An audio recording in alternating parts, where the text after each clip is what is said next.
नमस्कार मंडळी, स्वागत आहे तुमचं लग्नानंतर होईलच प्रेम या मालिकेच्या रिव्ह्यू व्हिडिओमध्ये.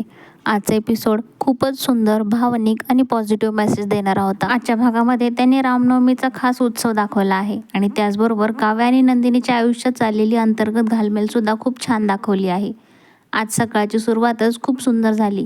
घरात पूजा सुरू असते. गुरुजी रामरक्षामधला श्लोक म्हणतात आणि सगळे घरचे भक्तिभावाने नमस्कार करतात. गुरुजी सांगतात की पूजा संपन्न झाली आहे आणि आता रामजन्माचा पाळणा गाता येईल त्यांनी पुढे यावं. आणि इथेच मंडळी खरी गंमत सुरू होते. सगळ्यांचे लक्ष काव्याकडे जातं, पण काव्या मात्र बाहेर यायला तयारच नसते, कारण तिच्या मनात अजूनही बाळाबद्दल खूप संभ्रम चाललेला असतो. निशाने जे काही बोललेलं असतं ते काव्याच्या मनात घर करून बसलेलं असतं. काव्य आतूनच अस्वस्थ असते आणि तिला वाटतं की तिचं ध्येय आणि तिचे स्वप्न या सगळ्यात बाळ आलं तर ती गोंधळून जाईल. इकडे घरात मात्र सगळे आनंदात असतात आणि मग नंदिनीचं नाव पुढे येतं. काही लोक म्हणतात नंदिनीला पाळणा गाता येतो, पण नंदिनी स्वतःहून पुढे येत नाही. तिच्या मनातही खूप दुःख आहे, कारण तिला आई व्हायचं आहे, पण तिच्या आयुष्यात अजून ती खुशी आलेली नाही. तरीसुद्धा नंदिनी स्वतःच्या भावना दाबून ठेवते आणि घरच्यांसाठी पुढे येते. आता पार्थ काव्याला बोलवायला जातो आणि इथे काव्य आणि पार्थचा सीन खूप महत्त्वाचा ठरतो. पार्थ खूप प्रेमाने काव्याला समजावतो की पूजा कर, बाहेर ये, मन शांत होईल. पण काव्या मात्र खूपच पॅनिक झालेली असते. काव्य इतकी अस्वस्थ होते की तिला चक्करसुद्धा येते. हा सीन खूप रिअल वाटतो, कारण आजकाल अनेक मुलींना करिअर आणि जबाबदाऱ्या यामध्ये असा गोंधळ होतोच. पार्थ तिला पाणी देतो, तिला शांत करतो आणि तिला झोपायला सांगतो. पार्थचा स्वभाव आज खूप समजूतदार आणि सपोर्टिव्ह दाखवला आहे. पण मंडळी इथेच वसू आत्या सगळं ऐकून घेतात आणि पुढे जाऊन घरच्यांसमोर वेगळाच अर्थ काढतात. त्या म्हणतात की पाळणा गाण्याचा मान ज्याच्या नशिबात असतो त्यालाच मिळतो आणि मग नंदिनी पुढे येते. आता नंदिनी पाळणा गाते आणि खरं सांगायचं तर मंडळी हा एपिसोडमधला सगळ्यात सुंदर भाग होता. नंदिनीने बाळा जो जो रे जो असा पाळणा इतका भावनिकरित्या गायलाय की सगळेच घरातले भाऊक होतात. मिथून काकांनाही फार आवडतं आणि प्रत्येकाच्या डोळ्यात पाणी देखील येतं आणि याच पाळण्याचे शब्द काव्याच्या मनावर पडतात.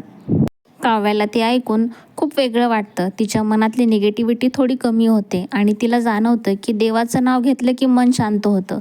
एपिसोडमध्ये त्यांनी खूप छान दाखवले की कधीकधी आपल्याला ज्या गोष्टीची भीती वाटते त्याच गोष्टी देव आपल्यासमोर पॉझिटिव्ह रूपात आणून ठेवतो.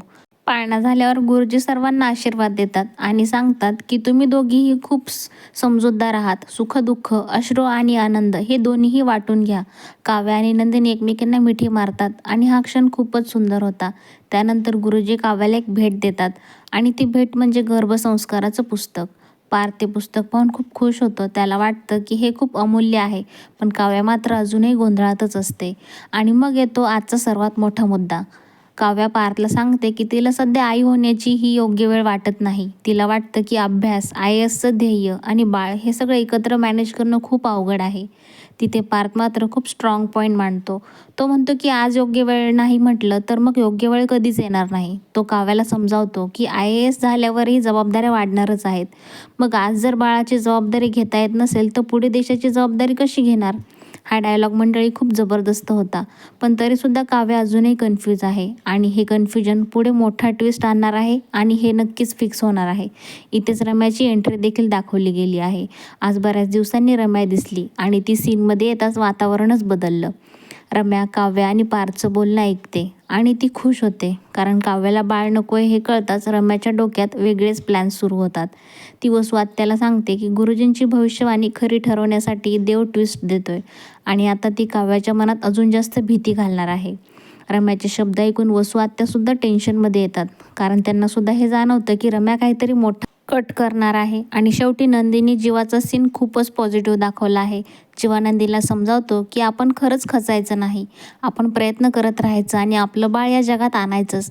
नंदिनी सांगते की तिने डॉक्टरांची अपॉइंटमेंट उद्यावर शिफ्ट केली आहे आणि जीवा म्हणतो की तो तिच्यासोबत जाणार आहे. हा शेवटचा भाग खूपच मोटिवेशनल होता आणि प्रोमो तर अजूनच मजेशीर. काव्याला आंबे पाहून तोंडाला पाणी सुटतं, पण मानिनी म्हणते की तिला आता आंबे खाता येणार नाहीत, कारण ती आई होणार आहे. आणि वसू आत्या नंदिनीला टोमणा मारतात की नंदिनी थोडीच आई होणार आहे, पण नंदिनी तिथेही पॉझिटिव्ह राहते आणि म्हणते की मी आई होईपर्यंत भरपूर आंबे खाणार आहे. तर मंडळी, आजचा एपिसोड एकदम सुंदर होता.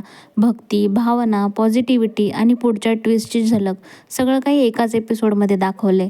आता पुढच्या भागात रम्या काव्याच्या मनात काय घालणार आहे हे पाहणं खूपच महत्त्वाचं ठरणार आहे.